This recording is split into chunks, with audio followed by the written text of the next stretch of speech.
Hi, guys. Welcome to episode 46 of the Ridiculously Lame Wrestling Show. I am Robert Lentini. We're going to be going over the November 8th episode of SmackDown, the first SmackDown following Crown Jewel. It was in Buffalo, New York. And holy shit, what a great show. What an absolutely great episode of SmackDown this was. I had high hopes for the Bloodline reunion. It delivered. And we're going to start off with that. Roman Reigns and Jimmy Uso kicked off the show. They came down to the ring. Huge pop.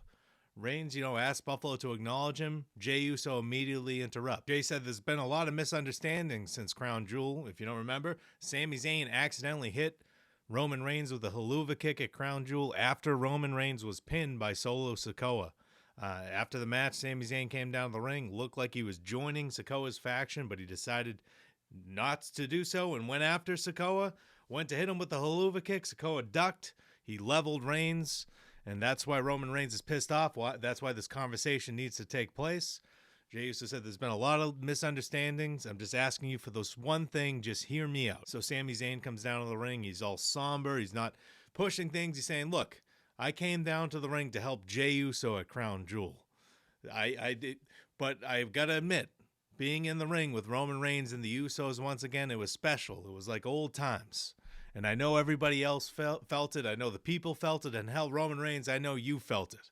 And he said, Roman, I think you're smirking there. And just try to liven it up a little bit. Roman Reigns was pretending not to smirk, but he was smirking. And he asked Reigns for one thing. He said, I want an apology. And Roman Reigns is like, what? And Roman Reigns did beat the bejesus out of Sami Zayn because he hit him with the chair at Royal Rumble 2023. But technically, it was Sami Zayn who betrayed the Bloodline, if you think about it, because he refused to hit Kevin Owens with the chair. Kevin Owens, who has since lost his mind, and I'm thoroughly enjoying his storyline on SmackDown. But, yeah, so he said, why do I need to apologize to you, Sami Zayn? And Sami's like, no. You don't need to apologize to me. You need to apologize to Jey Uso. Which is a tremendous point. He should apologize to Jey Uso for that tribal combat match in 2023 and everything that he's done to Jey Uso. But Roman Reigns didn't. Roman Reigns says, Jey, I apologize that I ever wasted my time with this. What the hell do we got to worry about Sami Zayn for? He's not blood. He's nothing to us. Reigns then demanded that Solo Sikoa come to the ring. As Sami Zayn's leaving, he's done. He said, if you want me in the Bloodline again, I'll happily join. If you want me to leave, I will. After Roman Reigns' rant, Sami Zayn said, all right, fuck it, I'll leave. So he leaves the ring. Roman Reigns shouts Solo, but he doesn't get Sikoa. Jacob Fatu appears on the Jumbotron. He said, Solo Sikoa is the tribal chief now, buddy. He doesn't have to, we don't do things that you want anymore. Solo Sikoa moves when he wants to move. He'll come down to the ring later when he feels like it. So I love that attitude. Jacob Fatu is awesome. Just tremendous. I love when he screams, I love you, Solo. He's so committed to this character. When he turns on Solo Sikoa and shouts, I hate you, Solo, it's gonna tear the roof off the building. I can't wait for that moment. The Bloodline drama continues. That we go backstage after a commercial break. We're backstage. Roman Reigns and Jimmy Uso are walking again without Jey Uso. Jey Uso shows up and grabs Roman Reigns by the arm pretty hard. You hear the slap on Roman Reigns' arm. He looks pissed off, and Jay's like, look, I asked you to do one thing, to hear Sami Zayn out, and you can't even do it. And Reigns talked to Jey Uso like he was still his servant in the Bloodline. He just belittled him. If you love Sami so much, get the hell out of here and go find him if you love him so much. Just jealous and weird attitude by Reigns here. And Jey Uso said, hey, I told you to not talk to me like this, and left. He said, that's your one pass, and walked away. Jimmy Uso then says, what are you doing to Reigns? And Reigns gets fired up again. Oh, now you're disrespecting me? So Reigns still has this ego of the tribal chief that he can't let go, even though he's been dethroned, even though he's just been pinned by Solo Sikoa without a chair shot or anything, just two Samoan spikes, and that's all it took to beat Roman Reigns. He's vulnerable. He's beatable now. It's a whole new character, but he hasn't accepted it. I love this stuff. And Reigns just flipping out on Jimmy Uso. You're disrespecting me. Go find Jimmy. Go find Jey. Go find Sami. Just totally disrespecting the Usos there. It just totally self-involved, just self-important, missed the mark, and everybody left him behind. He was just alone. He was standing there backstage like an idiot. And they kept the camera on him, and Roman Reigns was going through emotions on his face, wow, I'm a fucking idiot.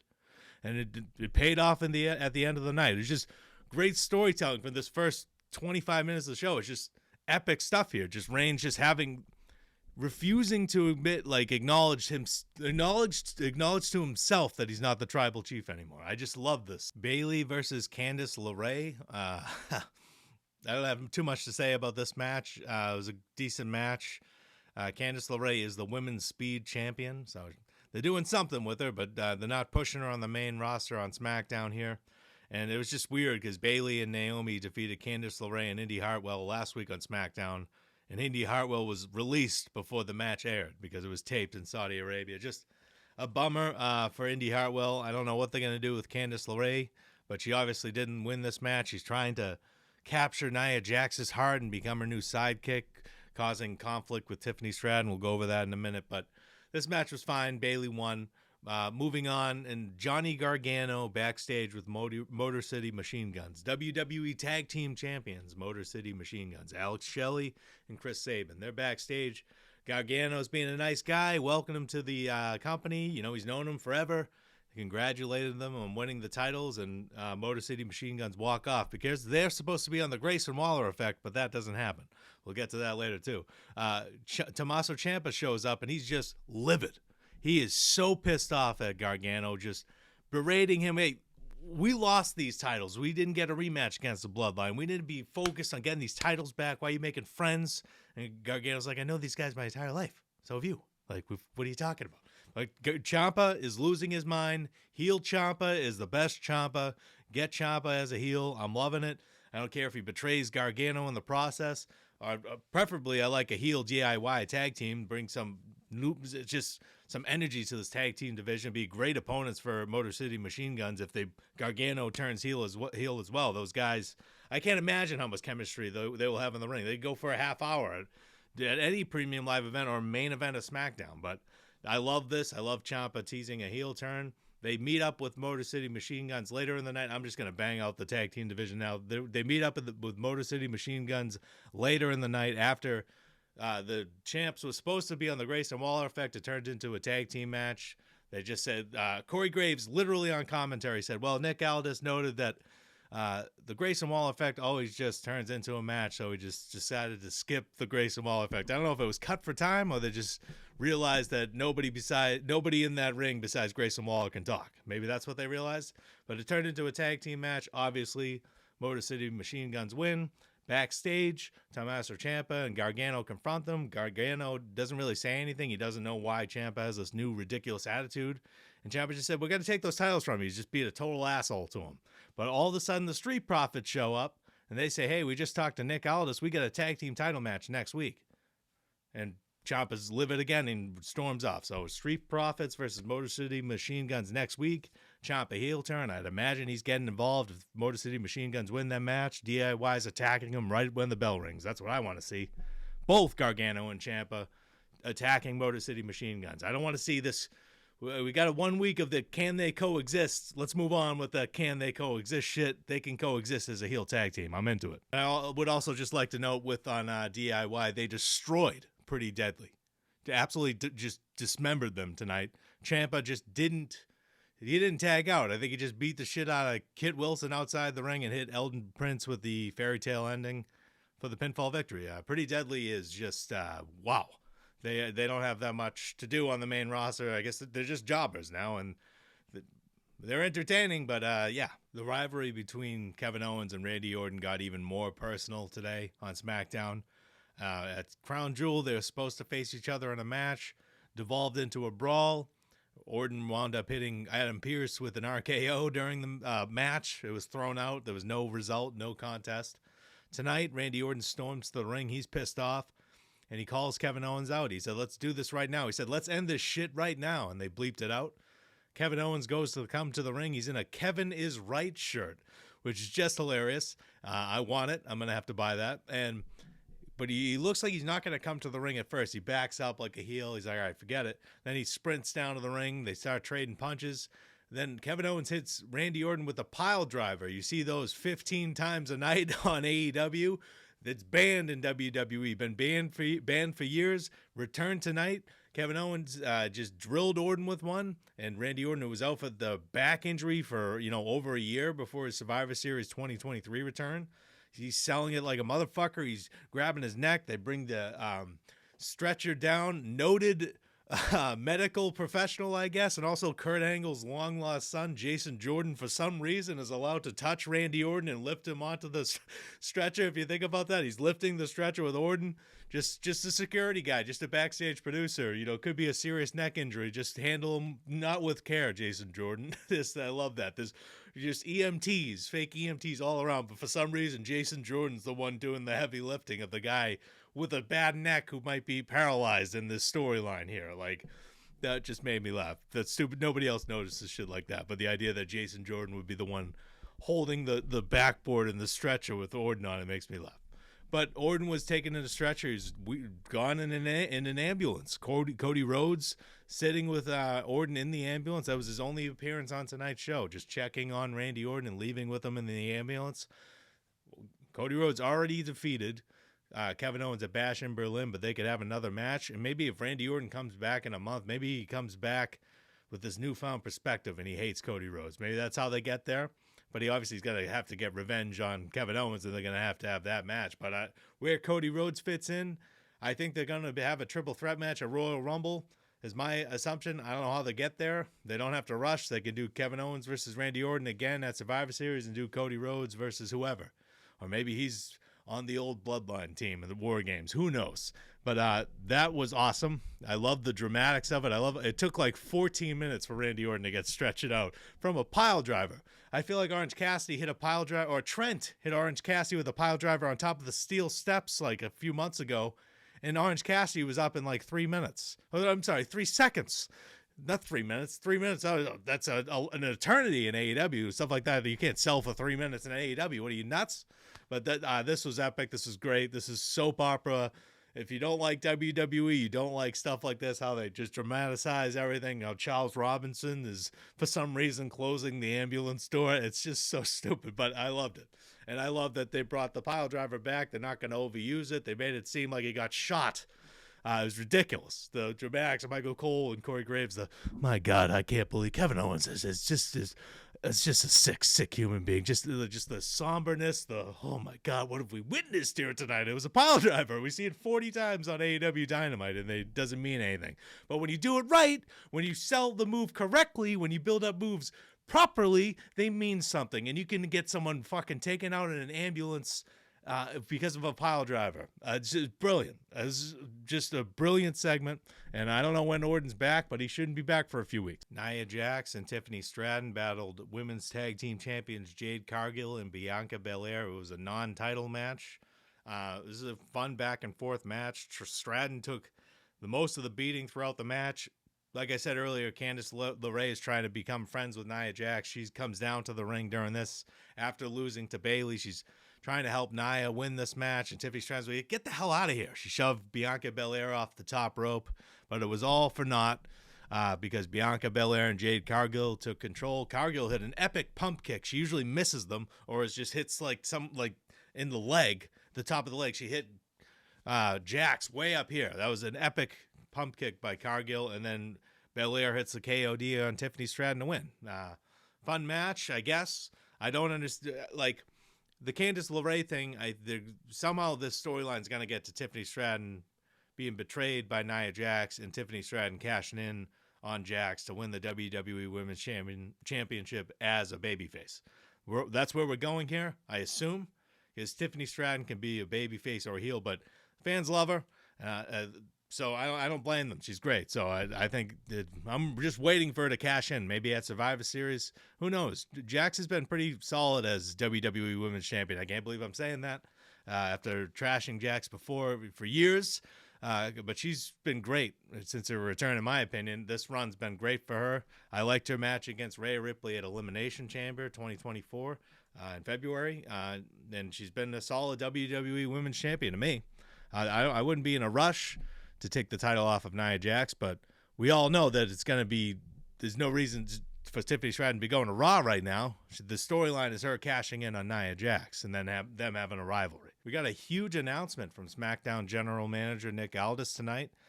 This was leaked online, Fightful Select, I believe, right before the show that a new title might be announced tonight.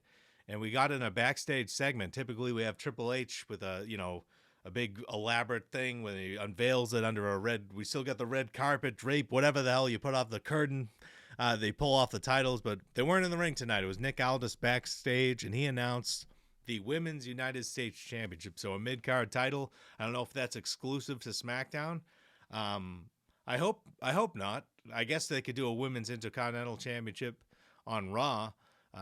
That makes sense. They could do that. But I got to say, the two men's tag team titles, the only ones that matter to me are the Motor City Machine Guns. I could not care less about the Judgment Day's title reign.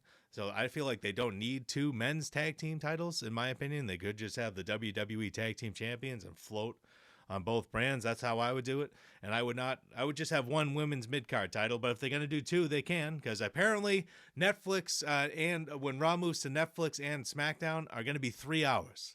So those 2 hours rumors, the 2 hour shows that I'm used to for these few weeks, well, they're going away. And you know what? Whatever. If the product's going to be this good, I can sit my ass down for another hour every Monday and Friday night to watch it, because this show is awesome. This show just flew by. And next we get to the final segment of the night, an epic segment, an epic segment. The tribal acknowledgement ceremony with Solo Sikoa basically just patting himself on the back for pinning Roman Reigns. He comes down to the ring. The new version of the Bloodline comes down to the ring. Boos all around.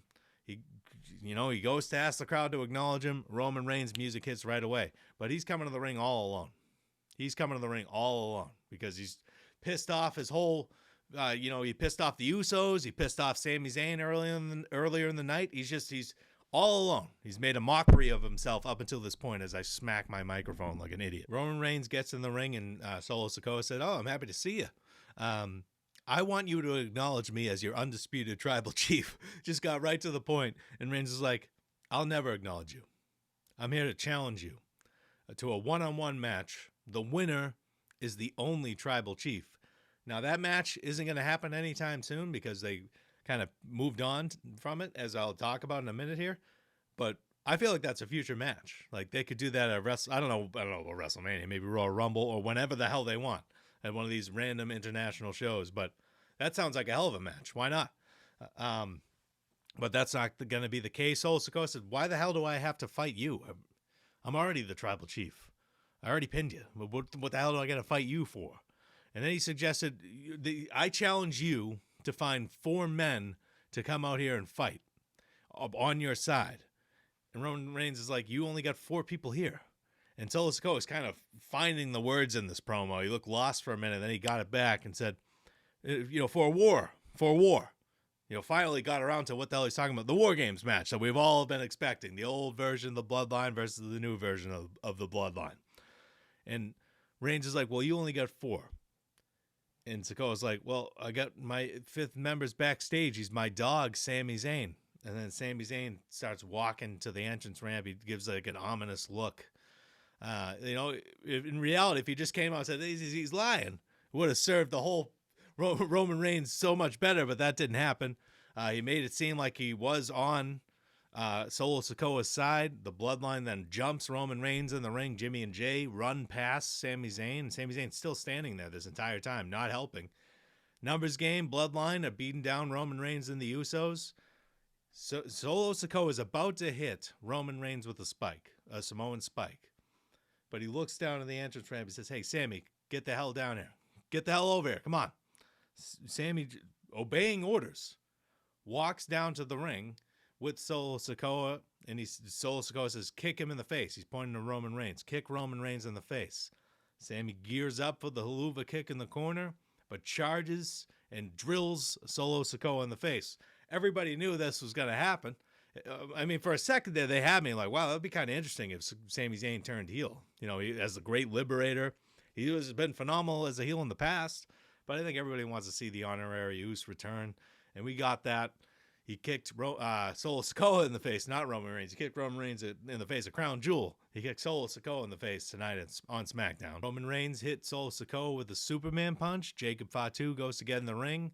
Sami Zayn greets him with a haluva kick to the face. Roman Reigns hits Solo Sikoa with the spear, and then the original Bloodline's all awkwardly standing in the ring. Jey Uso out of nowhere just turns to the crowd, walks to the middle of the ring, and puts up the 1. Jimmy Uso on the opposite side of the ring walks down, puts up the 1. So it's just Sami Zayn and Roman Reigns staring at each other in between the Usos who are doing the 1 Bloodline pose. And Sami starts saying something to Reigns, and he's the first one to put up the finger. Reigns takes a second. They're both still staring at each other. Reigns puts up the finger too. They all pose in the ring, and the original Bloodline is reunited as Solo Sikoa and his crew are pissed off on the entrance ramp. I don't know. They're going to be, there's Hikuleo, or however you say that guy's name, Lance Anoa'i, there's got to be 2 more people that could potentially join the Bloodline. So if they're going to do 5-on-5, they could add those guys in, or they could just do 4-on-4. That's what I've seen reports that they're considering just doing a 4v4. So it would be Solo Sikoa, Jacob Fatu, Tama Tonga, and Tonga Loa versus Roman Reigns, the Usos, and Sami Zayn in a Survivor Series War Games match. They could get away with just 4v4 without just kind of just throwing people in there that don't really mean anything. At least, Tama Tonga and Tonga Loa have been around for a few months now. And then you could do a debut of Lance Anoa'i or whatever at Survivor Series, whoever you want to interfere. I can't imagine Sami Zayn and the Bloodline, the original Bloodline, are winning that match at War Games because Sami Zayn led them to victory at Survivor Series War Games 2022. I feel like they're really trying to make something out of Solo Sikoa's faction here. And Roman Reigns, like I said earlier in this review, is very vulnerable. It took him all of this to convince just to drop his ego and put up the 1s with everybody else. He didn't want to do it initially. There's a storyline here. There's an inner conflict with Roman Reigns. Maybe he needs the wise man. Paul Heyman was shown on a bunch of clips online today is heading into the KeyBank Arena, or whatever the fuck it's called in Buffalo. Maybe the wise man's going to return soon. He has not been seen since June 28th in Madison Square Garden, where the Bloodline powerbombed him through the announce table because he refused to acknowledge Solo Sikoa as his tribal chief. There's a million different ways to go, but all I know is I'm damn excited about the original Bloodline reunion. I'm excited to see if they can come up with another couple really cool moments like the Usi chants and stuff like that. They got to not rely on nostalgia and come up with new material with some hints at nostalgia here and there. But it's special when Roman Reigns and the Usos and Sami Zayn are in the ring. Sami Zayn's just such an oddball, but he's nailed this character, and it's great to see him back with the Bloodline. And I'm looking forward to that OG Bloodline versus new Bloodline War Games match at Survivor Series. But that's it for this review of SmackDown. We will catch you guys in the next video. If you have not subscribed, please do so. Thank you so much for watching, and we'll see you guys in the next episode.